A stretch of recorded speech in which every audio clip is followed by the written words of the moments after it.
엄마, 이번만 마지막이야. 그 말을 처음 들은 게 언제였는지 이제는 기억도 나지 않습니다. 하지만 그날 아들 태준이가 처음 손을 내밀던 그 순간만큼은 지금도 선명합니다. 저는 이순희, 올해 70세입니다. 부산 해운대 근처 작은 아파트에서 혼자 살고 있습니다.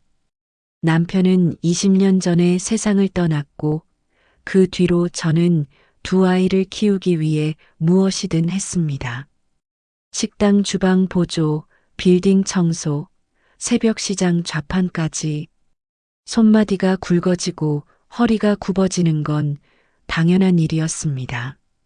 그렇게 모은 돈이 5천만 원이었습니다. 30년을 한 푼, 두 푼 모아 만든 적금 통장. 그 통장을 처음 만들던 날 은행 직원이 물었습니다. 어머님, 목표 금액이 있으세요? 글쎄요. 그냥 노후 대비 좀 하려고요. 훌륭하세요. 꾸준히 모으시면 좋은 노후 자금이 되실 거예요. 그때는 정말 그렇게 될 줄 알았습니다. 이 돈으로 나중에 아프면 병원도 다니고 가끔 막내딸 경인의 손주들한테 용돈도 주고 여행도 한 번쯤 가보고 싶었습니다. 하지만 그건 제 계획이었을 뿐이었습니다. 2008년 가을 아들 태준이가 찾아왔습니다. 당시 33세였던 태준이는 대학도 나오고 회사도 다니다가 사업을 시작했다고 했습니다. 옷가게였습니다. 엄마, 요즘 온라인 쇼핑몰 대박이야. 친구들이랑 같이 시작했는데 초기 자금이 좀 필요해. 식탁에 앉은 태준이의 얼굴은 자신감으로 가득했습니다. 명품 브랜드 로고가 선명한 셔츠를 입고 있었고 새로 산 시계가 손목에서 반짝였습니다. 얼마나 필요한데? 1,000만 원만 빌려줘. 3개월만 있으면 바로 갚을게. 아니, 2배로 갚을게. 제 손이 잠시 멈췄습니다. 1,000만 원. 제가 5년을 모아야 하는 돈이었습니다. 하지만 아들의 눈을 보니 거절할 수가 없었습니다. 우리 태준이는 어릴 때부터 똑똑했습니다. 반에서 1등하고 대학도 좋은 데 갔습니다. 남편이 돌아가신 후로 제가 유일하게 자랑스러워했던 것이 바로 태준이었습니다. 그래, 알았다. 진짜? 엄마 최고야. 태준이가 제 손을 잡았습니다. 그 손길이 따뜻했습니다. 정말이지, 그때는 정말 좋은 일인 줄만 알았습니다. 내 아들이 사업을 한다는데 엄마가 도와주는 게 당연한 거 아닌가요? 다음 날 은행에 갔습니다. 적금을 1천만 원 해지했습니다. 통장 잔고가 4천만 원으로 줄어드는 걸 보면서도 저는 뿌듯했습니다. 어머님, 급하게 필요하신 일 있으세요? 은행 직원이 걱정스럽게 물었습니다. 아니요, 아들이 사업 시작해서요. 아, 그러시군요. 그래도 조심하세요. 사업은 언제 어떻게 될지 모르니까요.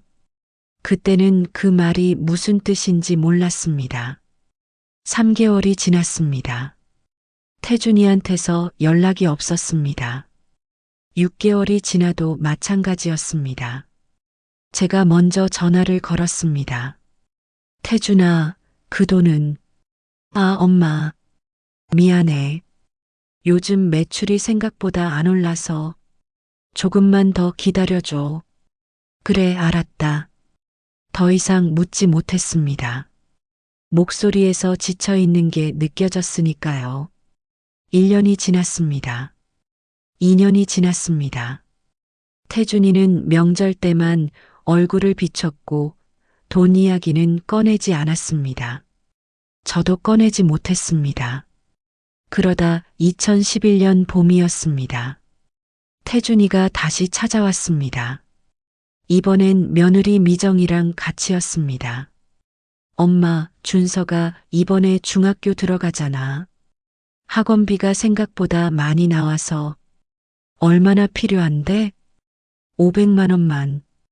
이번엔 진짜 갚을게.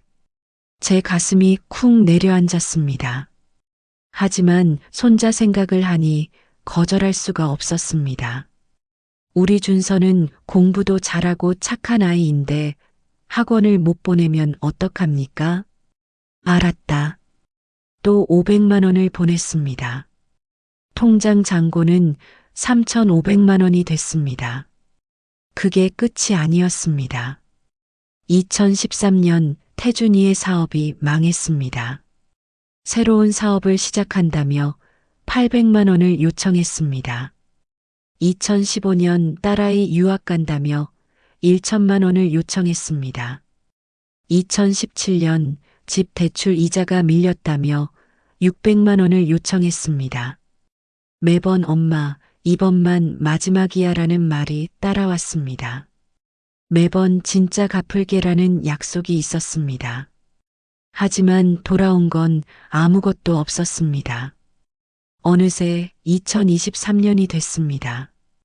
저는 70세가 됐고 통장 잔고는 800만 원이 남았습니다. 15년 동안 4,200만 원이 사라진 겁니다. 지난주 병원에 갔습니다. 무릎이 아파서요. 의사 선생님이 말했습니다.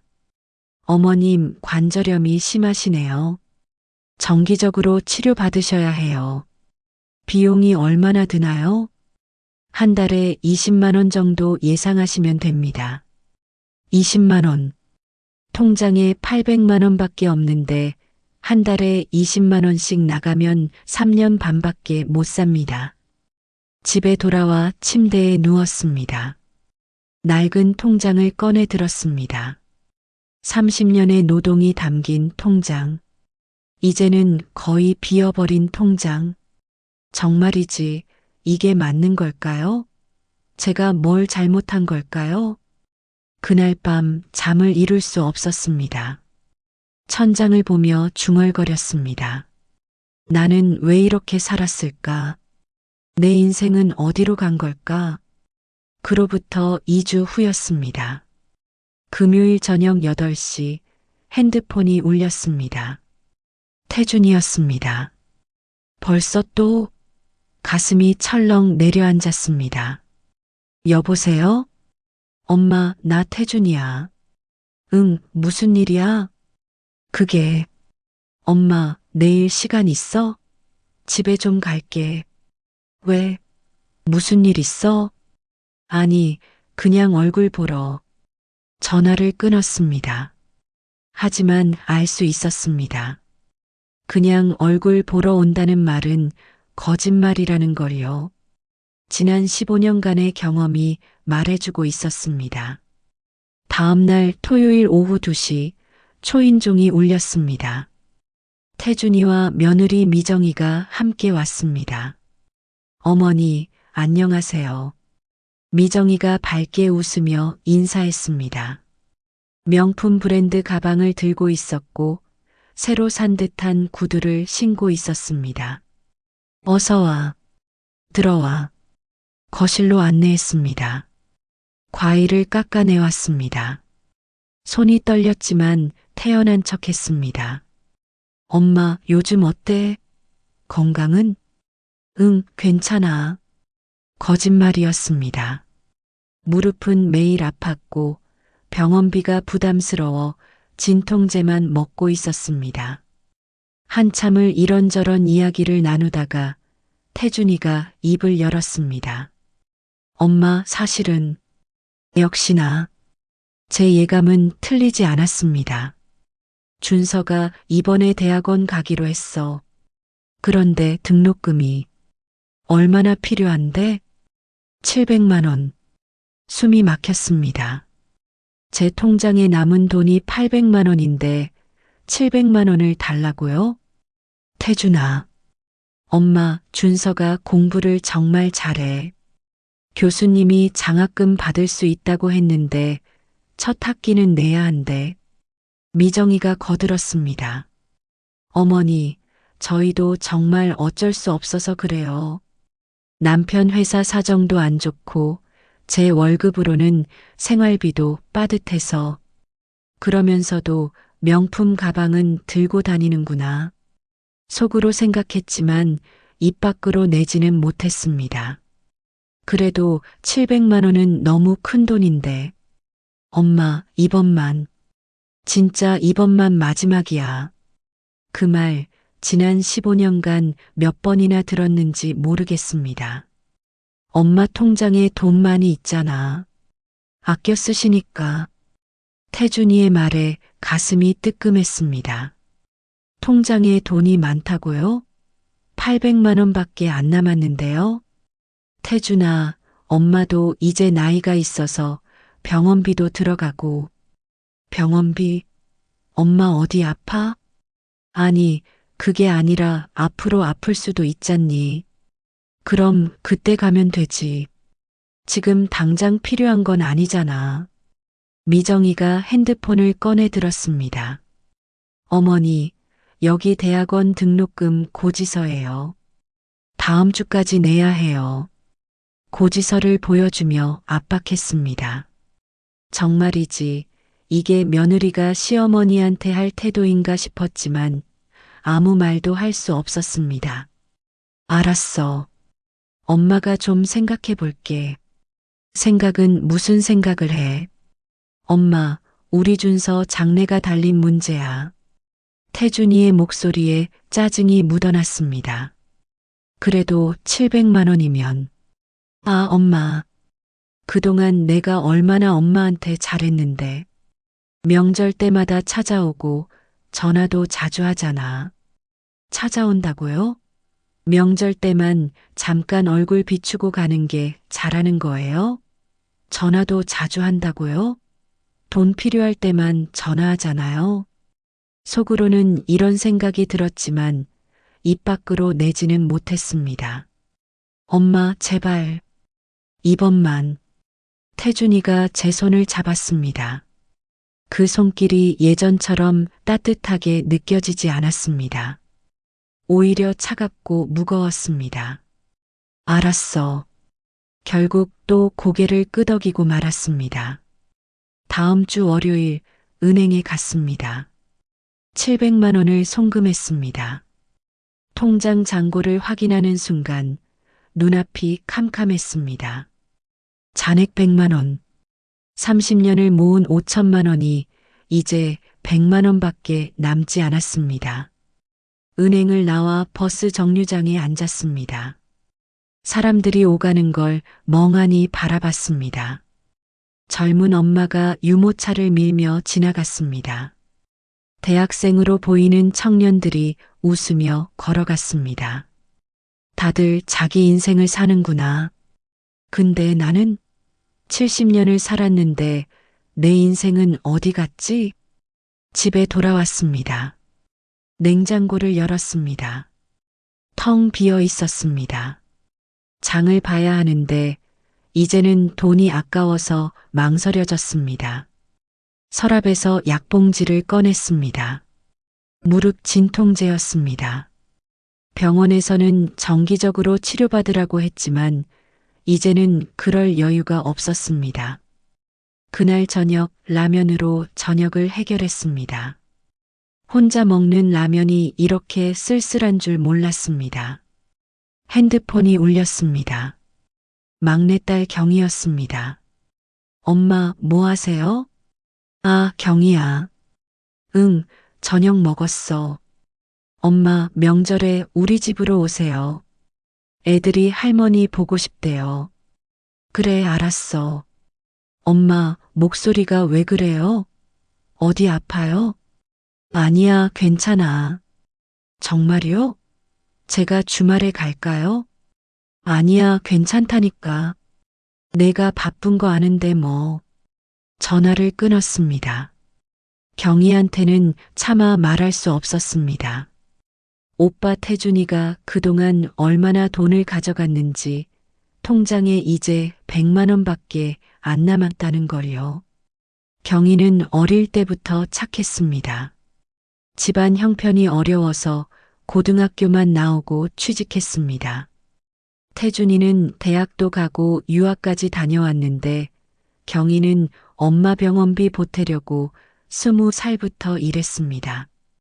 그런 경희한테 어떻게 말할 수 있겠습니까? 오빠한테 4천만 원 넘게 줬다고, 이제 엄마 통장엔 100만 원밖에 안 남았다고. 소파에 앉아 텔레비전을 켰습니다. 드라마가 나왔습니다. 행복한 가족이 웃으며 식사하는 장면이었습니다. 화면 속 가족들이 너무 멀게 느껴졌습니다. 그날 밤 잠을 이룰 수 없어 침대에 누워 천장만 바라봤습니다. 낡은 통장을 가슴에 안았습니다. 정말이지, 이제 어떻게 살아야 할까요? 100만 원으로 앞으로 얼마나 버틸 수 있을까요? 눈물이 주르륵 흘러내렸습니다. 나는 왜 이렇게 약할까? 왜 아들한테 아니라는 말을 못할까?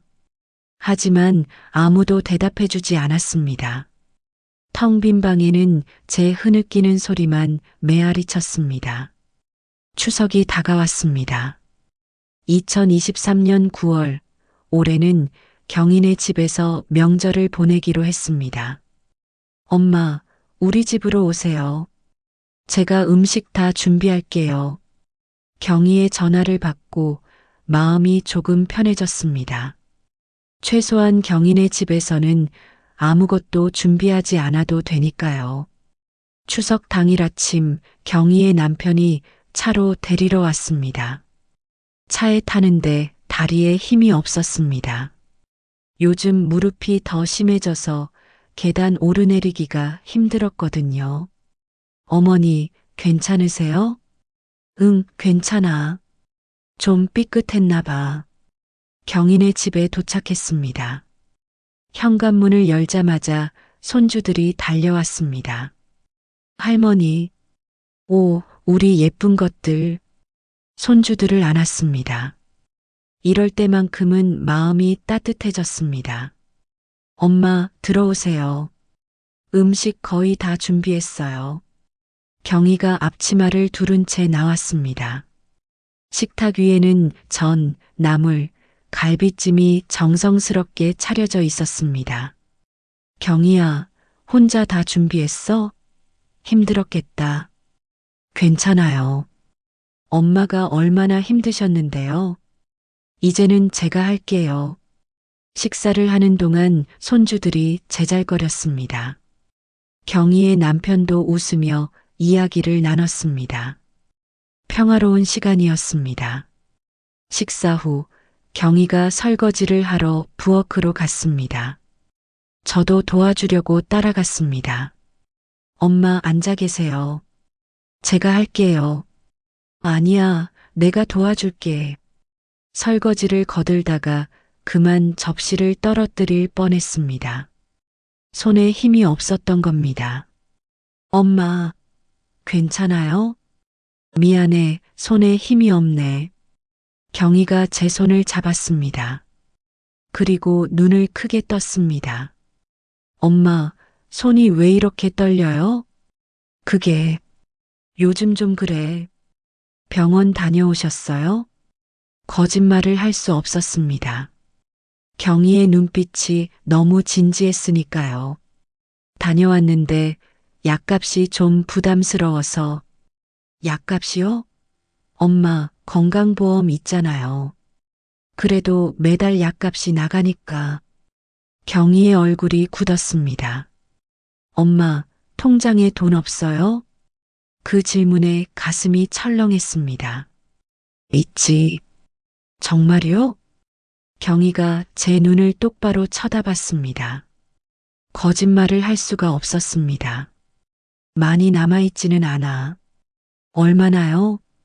100만 원 정도. 뭐라고요? 경희의 목소리가 커졌습니다. 거실에 있던 손주들이 놀라서 이쪽을 쳐다봤습니다. 경희야, 조용히. 엄마, 5천만 원이 어떻게 100만 원이 돼요? 도대체 무슨 일이에요? 경희가 제 손을 잡고 방으로 데려갔습니다. 문을 닫고 저를 앉혔습니다. 엄마 말씀하세요. 무슨 일 있었어요? 더 이상 숨길 수가 없었습니다. 지난 15년간의 일을 털어놓기 시작했습니다.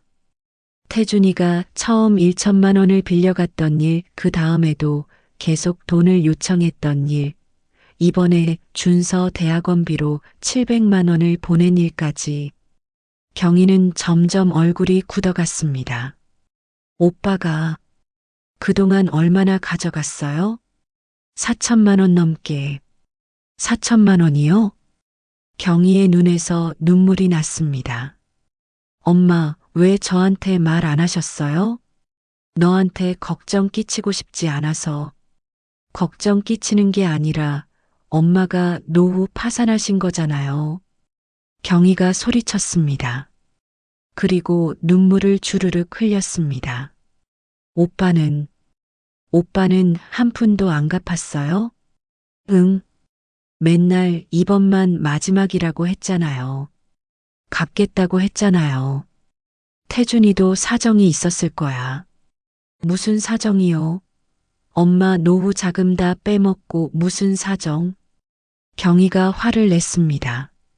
제 딸이 이렇게 화내는 걸 처음 봤습니다. 엄마, 올케는 명품 가방 들고 다니잖아요. 조카는 사립대 대학원 가잖아요. 그러면서 엄마 통장은 다 털어갔다고요? 경희야, 엄마는 왜 이래요? 왜 오빠한테만 이렇게 다 퍼주세요? 경희의 목소리가 떨렸습니다. 저는요, 고등학교 나오고 바로 취직했어요. 대학 가고 싶었지만 참았어요. 오빠는 대학도 가고 유학도 갔는데 저는 20살부터 일했잖아요. 경희야, 그것도 괜찮았어요. 집안 형편이 어려운 거 알았으니까. 근데 지금도요? 지금도 오빠한테만요? 경희가 흐느꼈습니다. 엄마, 100만 원으로 어떻게 사세요? 병원비는요? 생활비는요? 대답할 수가 없었습니다. 저도 모르겠으니까요. 엄마, 제 집으로 오세요. 제가 모실게요. 안 돼, 경희야. 너도 애들 키우느라 힘든데. 엄마가 더 힘드시잖아요. 경희가 제 손을 꽉 잡았습니다. 엄마, 약속하세요. 오빠가 또 돈 달라고 하면 절대 안 준다고. 경희야, 약속하세요. 경희의 눈빛이 단호했습니다. 알았어. 하지만 속으로는 확신이 없었습니다. 태준이가 또 연락하면 또 거절할 수 있을까요? 그날 밤 경희네 집에서 자고 왔습니다. 잠이 오지 않아 천장만 바라봤습니다. 옆방에서 경희가 남편과 이야기하는 소리가 들렸습니다. 여보, 엄마를 어떡하지? 오빠가 너무 심한 거 아니야? 그러게. 내가 내일 형님한테 전화해 볼까? 아니, 내가 할게. 내 오빠니까. 경희의 단호한 목소리가 들렸습니다. 그날 밤 저는 깨달았습니다. 이제는 딸까지 걱정시키고 있구나. 제가 뭘 잘못한 걸까요? 추석 다음 날 아침이었습니다. 경희가 결심한 얼굴로 저를 보며 말했습니다. 엄마, 제가 오빠한테 전화할게요. 경희야, 괜찮아. 엄마는 못하시잖아요. 제가 할게요. 경희는 핸드폰을 들고 베란다로 나갔습니다. 저는 거실에 앉아 있었지만 목소리가 들렸습니다. 오빠, 나 경희야. 응. 추석 잘 보냈어? 경희의 목소리는 차가웠습니다. 오빠, 엄마 통장에 돈이 얼마나 남았는지 알아? 뭐? 100만 원밖에 안 남았어. 5천만 원이 100만 원밖에 안 남았다고. 전화기 너머로 태준이의 당황하는 기척이 느껴졌습니다. 그건 엄마가 알아서 쓰신 거잖아. 알아서 쓴 게 아니라 오빠가 다 가져간 거지. 경희의 목소리가 커졌습니다. 15년 동안 4천만 원 넘게 가져가고 한 푼도 안 갚았잖아. 맨날 이번만 마지막이라고 하고. 경희야, 목소리 좀 낮춰. 나도 사정이 있었어. 무슨 사정이요? 올케는 명품 가방 들고 다니고 조카는 사립대 대학원 가면서 무슨 사정? 그건 우리 형편이. 오빠 형편은 중요하고 엄마 노후는 안 중요해요? 경희가 소리쳤습니다. 저는 가슴이 답답했습니다. 남매가 이렇게 싸우는 게 저 때문이었으니까요. 경희야, 내가 무슨 권리로 그래? 엄마 돈은 엄마가 알아서 주시는 거야. 엄마가 주신 게 아니라 오빠가 빼앗아 간 거지. 뭐, 빼앗아? 그럼 뭐예요? 노인 통장 다 털어가는 게 뭐예요? 야, 이경희, 넌 시집간 딸이잖아. 엄마 재산은 아들인 내가 관리하는 거야. 그 말에 경희가 웃었습니다. 하지만 환한 웃음이었습니다. 재산? 무슨 재산? 오빠가 다 가져가서 이제 100만 원밖에 안 남았는데? 그래도 엄마한테는 연금이 있잖아. 연금으로 병원비 내고 생활비 내면 남는 게 있어요? 엄마 지금 약값도 못 내서 진통제만 드시는 거 알아요? 전화기 넘어가 잠시 조용해졌습니다. 그건 몰랐어. 몰랐다고요? 관심도 없었잖아요. 오빠 언제 엄마 병원 한번 데려다 드렸어요? 나도 바빠서. 바빠서요? 돈 받으러 올 때는 안 바쁘시던데? 경희의 목소리가 떨렸습니다. 화나서가 아니라 슬퍼서였습니다.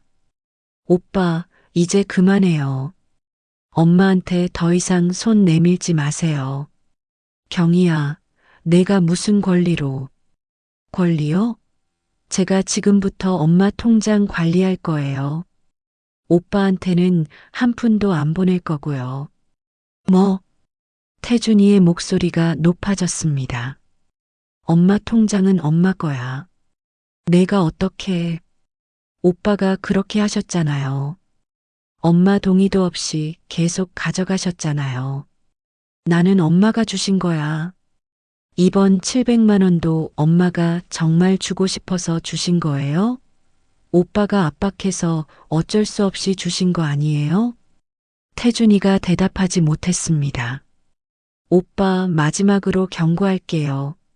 엄마한테 더 이상 돈 달라고 하지 마세요. 안 그러면 제가 가만 안 있을 거예요. 내가 뭘 어떻게 한다고? 저도 방법이 있어요. 오빠 회사에 전화해서 이 사실 다 알릴 수도 있고 가족들한테 다 말할 수도 있어요. 야, 내가 미쳤어? 미친 게 아니라 정신 차린 거예요. 그동안 오빠가 엄마한테 하신 짓이 미친 거죠.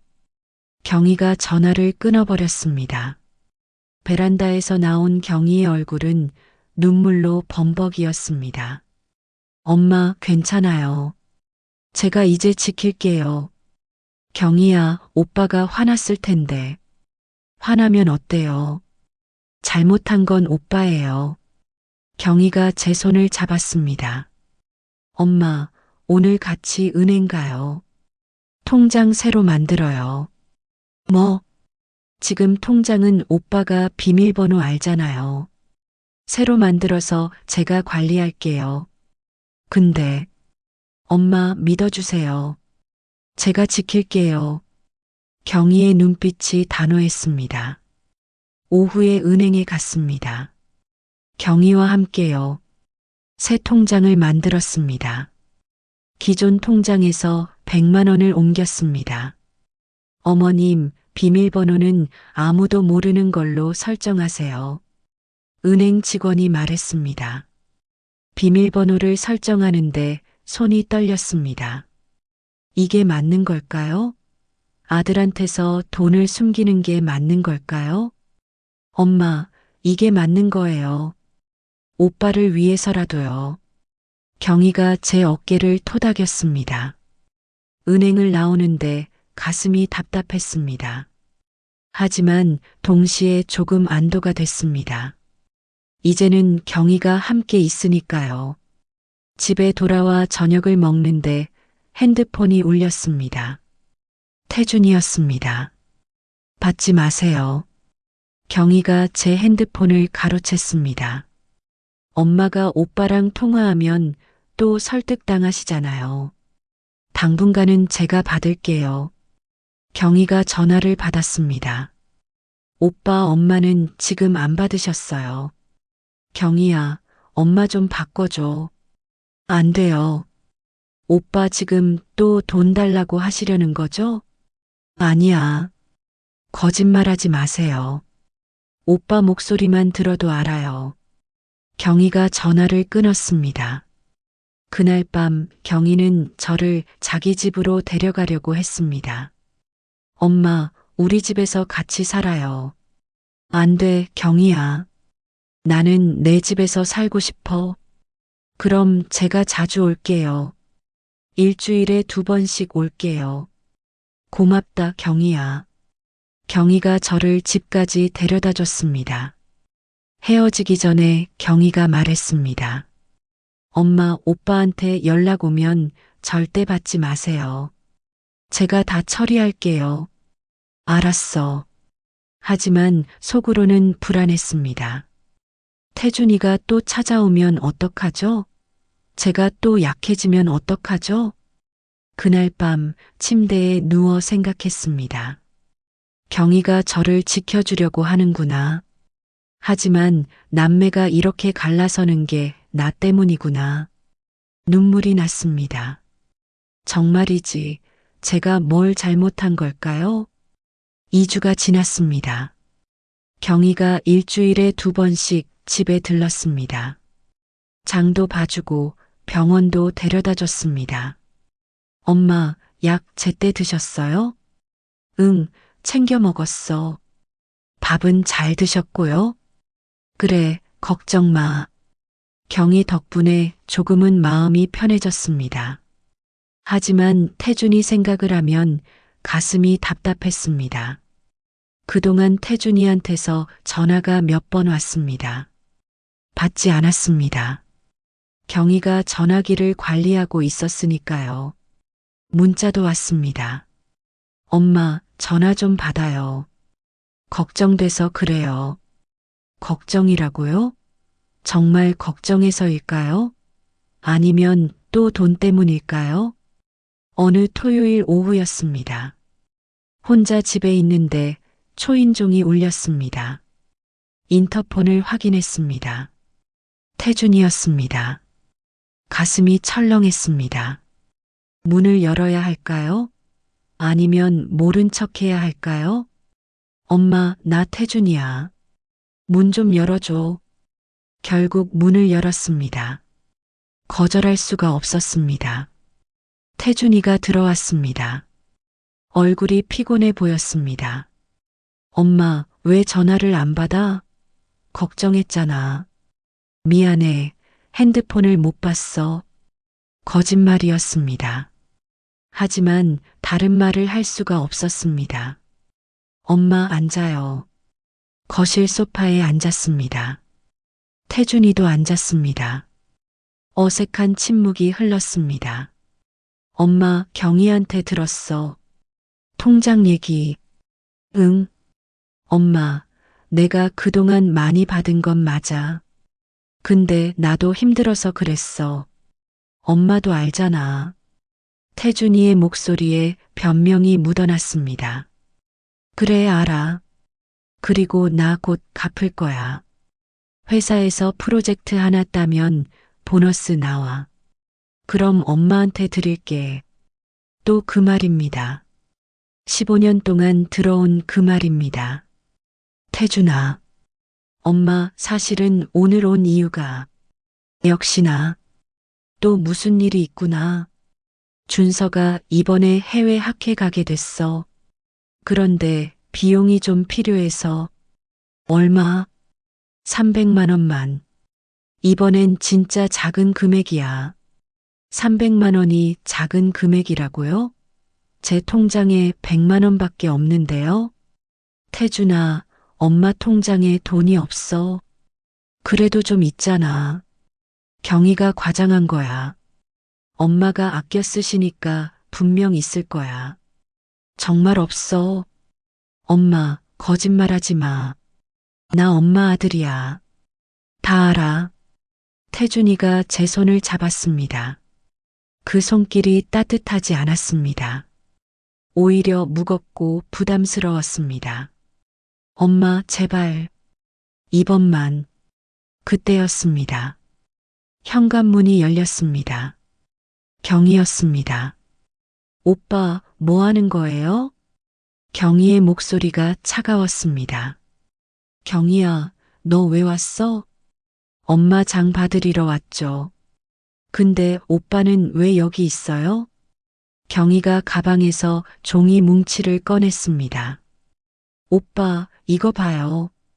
뭔데? 오빠가 그동안 엄마한테 받은 돈 기록이요. 경희가 테이블 위에 종이를 펼쳤습니다. 은행 거래 내역이었습니다. 2008년 10월 1천만 원, 2011년 3월 500만 원, 2013년 7월 800만 원. 경희가 하나하나 읽어나갔습니다. 총 합계 4,200만 원. 한 푼도 안 갚으셨죠? 태준이의 얼굴이 굳었습니다. 경희야, 그건 뭐예요? 엄마가 알아서 주신 거라고요? 오빠가 압박해서 받아낸 거잖아요. 나는 압박한 적 없어. 그럼 뭐예요? 이번만 마지막, 꼭 갚을게. 엄마만 믿어. 이런 말로 속인 거 아니에요? 경희의 목소리가 떨렸습니다. 경희야, 나도 힘들었어.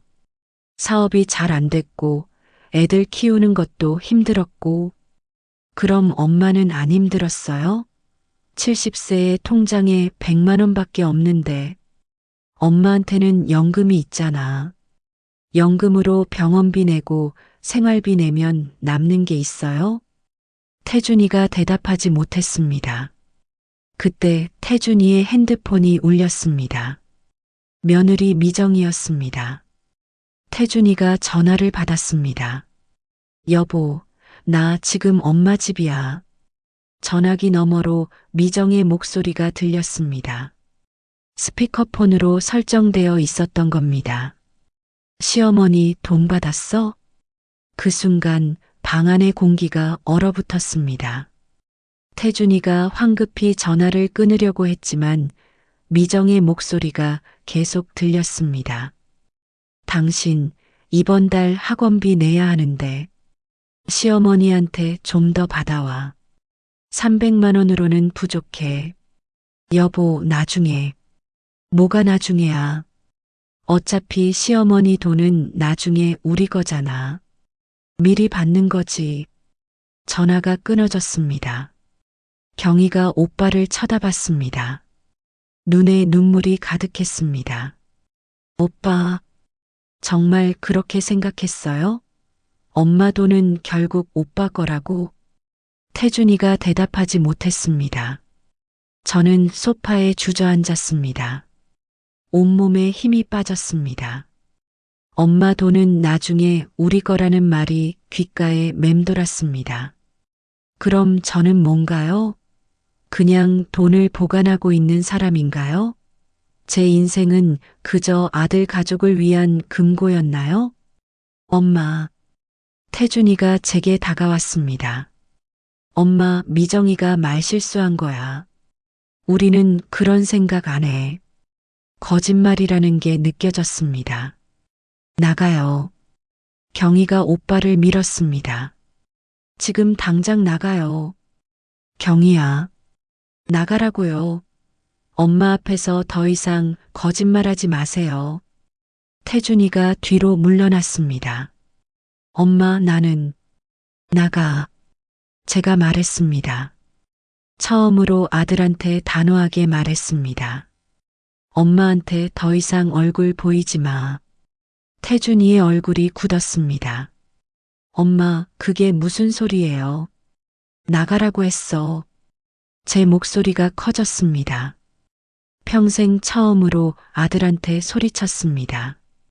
태준이가 문을 열고 나갔습니다. 현관문이 닫히는 소리가 크게 울렸습니다. 경희가 저를 안았습니다. 엄마, 잘하셨어요. 정말 잘하셨어요. 하지만 저는 울 수밖에 없었습니다. 가슴이 찢어지는 것 같았으니까요. 제가 키운 아들이, 제가 그렇게 사랑한 아들이 저를 그저 돈으로만 본 거였나요? 엄마 돈은 결국 우리 거라는 말이 계속 귓가에 맴돌았습니다. 그날 밤 경희는 제 곁에 있어줬습니다. 하지만 잠을 이룰 수 없었습니다. 정말이지, 이게 가족인가요? 이게 제가 평생 바랐던 가족인가요? 태준이와의 일이 있은 후 저는 급격히 무너졌습니다. 밥맛이 없었습니다. 잠도 오지 않았습니다. 가슴이 답답해서 숨쉬기가 힘들었습니다. 경희가 매일 전화했습니다. 엄마, 밥 드셨어요? 응. 정말요? 거짓말이었습니다. 아침부터 아무것도 먹지 않았으니까요. 일주일이 지났습니다. 어느 날 아침 화장실에 가려고 일어났는데 눈앞이 빙글빙글 돌았습니다. 그대로 쓰러졌습니다. 정신이 들었을 때는 병원이었습니다. 천장이 하얗게 보였습니다. 엄마, 정신 차리셨어요? 경희의 목소리였습니다. 경희야? 엄마, 여기 병원이에요. 집에서 쓰러지셔서 제가 구급차 불렀어요. 내가 쓰러졌어? 네. 이웃집 아주머니가 신문이 쌓여 있는 거 보고 이상해서 문 두드렸는데 대답이 없어서 저한테 연락하셨어요.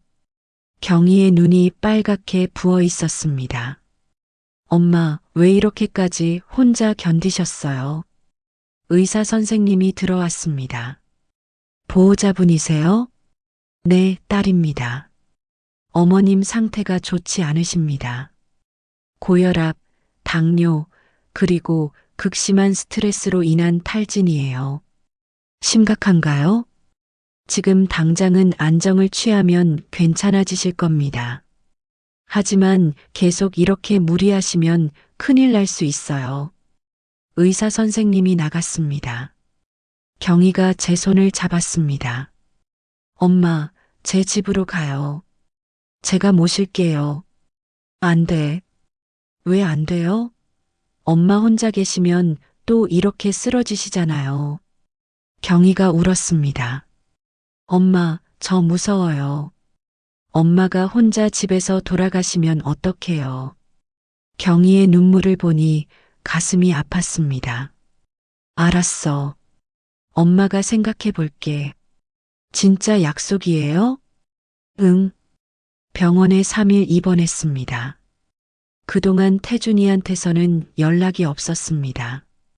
경희가 물었습니다. 엄마, 오빠한테 연락할까요? 엄마가 입원하셨다고. 아니야. 근데 그냥 내버려둬. 어차피 올 것 같지 않아. 경희의 얼굴이 굳었습니다. 하지만 아무 말 하지 않았습니다. 입원비 계산서가 나왔습니다. 83만 원이었습니다. 제 통장에 100만 원밖에 없는데 83만 원이 나간 겁니다. 이제 17만 원밖에 안 남았습니다. 엄마, 제가 낼게요. 안 돼, 경희야. 엄마, 17만 원으로 어떻게 살아요? 제가 낼게요. 경희가 카드를 내밀었습니다. 제가 뭐 하는 짓인가 싶었습니다. 70년을 살았는데 딸한테 병원비를 받다니. 병원을 나오는 길에 약국에 들렀습니다. 약값이 15만 원이었습니다. 엄마, 이것도 이건 엄마가 낼게. 통장에서 15만 원을 찾았습니다. 이제 85만 원이 남았습니다. 하지만 85만 원으로 얼마나 버틸 수 있을까요? 매달 약값에 병원비, 생활비까지 생각하면 몇 달 버티기도 힘들 것 같았습니다. 집에 돌아왔습니다. 경희가 청소를 해놨습니다. 냉장고에는 반찬이 가득했습니다. 엄마, 일주일치 반찬 만들어 놨어요. 꼭 드셔야 해요.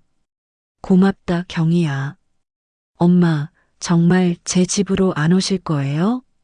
조금만 더 생각해 볼게. 경희가 돌아간 후 저는 침대에 누웠습니다. 천장을 보며 생각했습니다. 30년을 모은 5천만 원이 이제 85만 원이 됐습니다. 앞으로 몇 달밖에 버티지 못할 금액입니다. 병원비도 제대로 못 내는 상황이 됐습니다. 딸한테 신세를 지게 됐습니다. 제 인생은 도대체 뭐였을까요? 아들을 위해 산 70년이 이렇게 끝나는 건가요? 눈물이 났습니다. 하지만 소리내어 울지는 않았습니다. 이제는 눈물도 지쳤으니까요. 핸드폰을 봤습니다. 태준이한테서 연락이 없었습니다. 제가 입원했는데도 궁금하지 않나 봅니다. 아니, 알았는데도 안 온 걸까요? 베개에 얼굴을 묻었습니다. 나는 왜 이렇게 약했을까? 왜 아들한테 아니라는 말을 못했을까? 하지만 이제는 알았습니다. 아들은 절 사랑한 게 아니었습니다. 제 돈을 사랑한 거였습니다. 엄마 돈은 결국 우리 거라는 며느리의 말이 또다시 귓가에 맴돌았습니다. 그날 밤 꿈을 꿨습니다. 젊은 시절의 저였습니다. 남편과 함께 웃고 있었습니다. 어린 태준이와 경희가 뛰어놀고 있었습니다. 여보, 우리 애들 잘 키우자. 그래요. 행복하게 키우자. 그때는 행복했습니다. 가난해도 행복했습니다. 근데 어디서부터 잘못된 걸까요? 꿈에서 깼습니다. 베개가 눈물로 젖어 있었습니다. 새벽 4시였습니다. 잠을 이룰 수 없어 거실로 나왔습니다. 창밖을 바라봤습니다. 어둠 속에서 조금씩 동이 트고 있었습니다. 정말이지 제 인생에도 다시 동이 틀까요? 아니면 이대로 어둠 속에서 끝나는 걸까요? 퇴원하고 2주가 지났습니다. 경희가 제 집으로 자주 왔습니다. 장도 봐주고 청소도 해주고 병원도 데려다 줬습니다. 엄마, 이번 주말에 우리 집으로 오세요. 왜? 가족들이 다 모이기로 했어요. 제 가슴이 철렁했습니다. 태준이도 와? 네. 오빠네 가족이랑 우리 가족이랑 다 같이 모이기로 했어요. 경희야, 나는. 엄마, 이번이 마지막이에요. 이 문제를 확실히 정리하고 가야 해요. 경희의 눈빛이 단호했습니다. 토요일이 됐습니다. 경희의 남편이 차로 데리러 왔습니다. 경희네 집으로 가는 내내 가슴이 두근거렸습니다. 경희네 집에 도착했습니다. 거실에는 이미 사람들이 모여 있었습니다. 태준이, 며느리 미정, 손자 준서, 손녀 지은, 그리고 경희네 가족까지. 어머니 오셨어요. 미정이 일어나 인사했습니다. 하지만 표정이 불편해 보였습니다. 응. 자리에 앉았습니다. 어색한 침묵이 흘렀습니다. 경희가 테이블 위에 서류를 펼쳤습니다. 오늘 다 같이 모인 이유는 분명합니다. 엄마의 통장 문제를 정리하기 위해서예요. 경희의 목소리가 차분했지만 단호했습니다. 이건 지난 15년간 오빠가 엄마한테서 받은 돈의 내역입니다. 경희가 프린트한 은행 거래 내역을 돌렸습니다. 2008년부터 2023년까지 총 4,200만 원. 한 푼도 갚지 않으셨죠. 태준이가 서류를 보더니 얼굴을 찌푸렸습니다. 경희야, 이런 걸 왜 여기서? 왜요? 부끄러워요? 부끄러운 줄 알면 왜 그렇게 하셨어요? 미정이 끼어들었습니다. 언니, 그건 시어머니께서 알아서 주신 거잖아요. 알아서 주신 게 아니라 오빠가 계속 요청한 거죠. 이번만 마지막 꼭 갚을게 이런 말로요. 경희가 미정을 쳐다봤습니다. 그리고 옳게 당신도 알고 있었잖아요. 지난번에 전화해서 시어머니 돈은 결국 우리 거라고 했잖아요. 미정의 얼굴이 빨개졌습니다. 그건 제가 실수가 아니라 본심이었죠. 그때 손자 준서가 입을 열었습니다. 엄마, 그게 정말이에요? 준서가 미정을 쳐다봤습니다. 할머니 돈을 그런 식으로 생각했어요? 준서야, 넌 몰라. 전 알아요. 제 대학 등록금, 대학원비, 유학준비비. 다 할머니 돈이었던 거죠? 준서의 눈에 눈물이 맺혔습니다. 할머니, 죄송해요. 전 정말 몰랐어요. 준서가 제게 고개를 숙였습니다. 아니야, 준서야. 너는 잘못한 게 없어. 아니에요. 저도 당연하게 생각했어요. 할머니가 도와주시는 게. 준서가 눈물을 흘렸습니다. 태준이가 자리에서 일어났습니다. 그래, 내가 잘못했어. 내가 엄마한테 너무 많이 받은 거 맞아. 미안해. 처음으로 태준이가 사과했습니다. 근데 나도 힘들었어. 사업이 잘 안 됐고, 애들 키우는 것도 힘들었고. 그럼 엄마는 안 힘들었어요? 경희가 소리쳤습니다. 오빠는 사업 실패해도 다시 시작할 수 있었잖아요. 엄마는요? 70세인데 돈 다 떨어지면 어떡해요? 그건 오빠 엄마 통장에 이제 85만 원밖에 안 남았어요. 5천만 원이 85만 원이에요. 경희의 목소리가 떨렸습니다. 매달 병원비, 약가, 생활비. 몇 달 버티겠어요? 태준이가 대답하지 못했습니다. 경희가 저를 쳐다봤습니다. 엄마 말씀하세요. 오빠한테 하고 싶은 말 있으시잖아요. 모두가 저를 쳐다봤습니다. 가슴이 두근거렸습니다. 하지만 이제는 말해야 했습니다. 태준아. 제 목소리가 떨렸습니다. 엄마가 미안하다. 엄마가 너를 망쳤구나. 내가 스스로 서지 못하게 만들었어. 태준이의 얼굴이 굳었습니다. 엄마는 너를 사랑했어. 정말 많이 사랑했어. 내가 성공하기를 바랐고, 내가 행복하기를 바랐어. 눈물이 났습니다.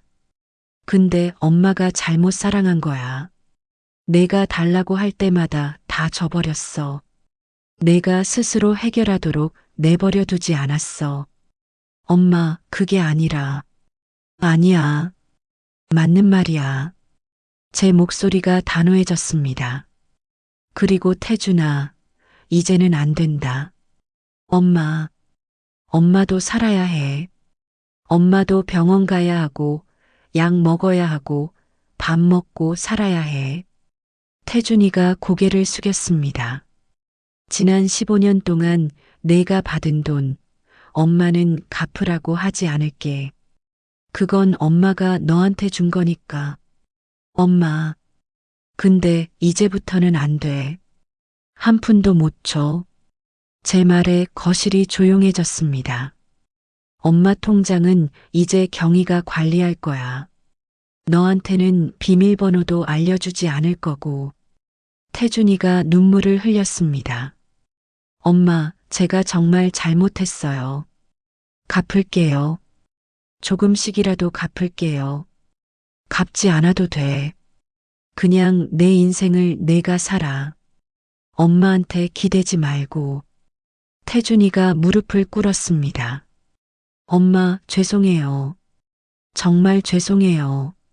처음 보는 모습이었습니다. 48년을 살면서 엄마한테 무릎 꿇은 건 처음이었습니다. 일어나.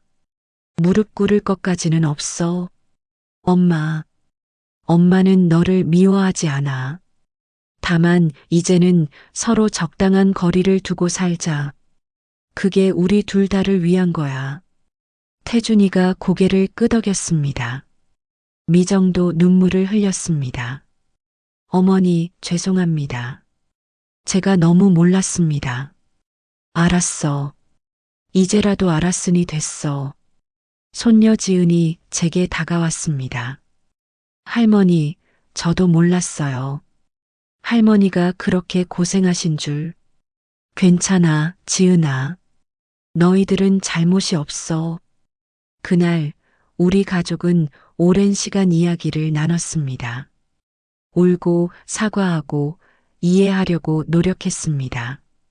완벽한 화해는 아니었습니다. 하지만 시작이었습니다. 집으로 돌아오는 차 안에서 경희가 말했습니다. 엄마, 정말 잘하셨어요. 그래. 네. 오늘 엄마가 진짜 강하셨어요. 경희의 말에 마음이 조금 편해졌습니다. 그날 밤 침대에 누워 생각했습니다. 이제 시작인가 봅니다. 제 인생을 제가 사는 것 말이죠. 70년 만에 처음으로요. 6개월이 지났습니다. 2024년 봄이 왔습니다. 많은 것이 바뀌었습니다. 경희는 매주 한 번씩 저를 찾아왔습니다. 장을 봐주고 병원도 데려다주고 함께 산책도 했습니다. 엄마, 요즘 얼굴이 밝아지셨어요. 그래. 네. 예전보다 훨씬 편안해 보이세요. 정말 그랬습니다. 마음이 편해졌으니까요. 태준이는 그 후로 한동안 연락이 없었습니다. 3개월쯤 지나서 문자가 왔습니다. 엄마, 저 작은 식당에 취직했어요. 주방 보조예요. 월급은 적지만 제가 직접 버는 거예요. 그 문자를 보고 눈물이 났습니다. 아들이 변하고 있구나. 잘했다. 엄마가 응원할게. 답장을 보냈습니다. 한 달에 한 번 정도 태준이가 전화했습니다. 돈 달라는 말은 하지 않았습니다. 그냥 안부만 물었습니다. 엄마 건강하세요? 응, 잘 지내고 있어. 제가 이번 달 월급 받으면 엄마한테 10만 원 드릴게요. 아니야, 괜찮아. 내가 쓰거라. 아니에요. 제가 드려야 할 돈이잖아요. 조금씩이라도 갚을게요. 태준이의 목소리에 진심이 느껴졌습니다. 손자 준서는 한 달에 두세 번 집에 들렀습니다. 할머니, 제가 알바 시작했어요. 알바? 대학원 다니면서? 네. 주말에만 하는 거예요. 그래서 이거 드려요. 준서가 봉투를 내밀었습니다. 5만 원이 들어 있었습니다. 준서야, 이건 할머니 받으세요. 제가 벌어서 드리는 첫 용돈이에요. 준서의 눈이 반짝였습니다. 고맙다, 준서야. 봉투를 받으며 눈물이 났습니다. 이 아이가 이렇게 컸구나. 어느 날 경희가 제안했습니다. 엄마, 우리 여행 갈래요? 여행? 네. 제주도 어때요? 엄마랑 단둘이서요. 경희야, 돈이. 엄마, 제가 낼게요. 제 월급으로요. 안 돼, 경희야. 엄마, 평생 가족 위해서만 사셨잖아요. 이제는 엄마를 위해서 사세요. 경희의 말에 마음이 움직였습니다. 알았어. 가자. 5월 초였습니다. 경희와 함께 제주도 비행기를 탔습니다. 70년을 살면서 처음 타보는 비행기였습니다. 엄마, 무섭지 않으세요? 응, 괜찮아. 신기하네. 창밖으로 구름이 보였습니다. 하늘 위에서 보는 세상은 참 아름다웠습니다. 제주도에 도착했습니다. 바다가 보였습니다. 엄마, 저기서 사진 찍어요. 경희가 제 손을 잡고 바다로 향했습니다. 파도 소리가 들렸습니다. 바닷바람이 불었습니다. 소금 냄새가 났습니다. 경희야. 네. 이게 내 인생이구나. 네. 70년을 살았는데 이제야 내 인생을 사는 것 같아. 경희가 제 손을 꽉 잡았습니다. 엄마, 이제 시작이에요. 앞으로 더 행복하실 거예요. 바다를 바라보며 중얼거렸습니다. 이제야 내 것으로 사는구나.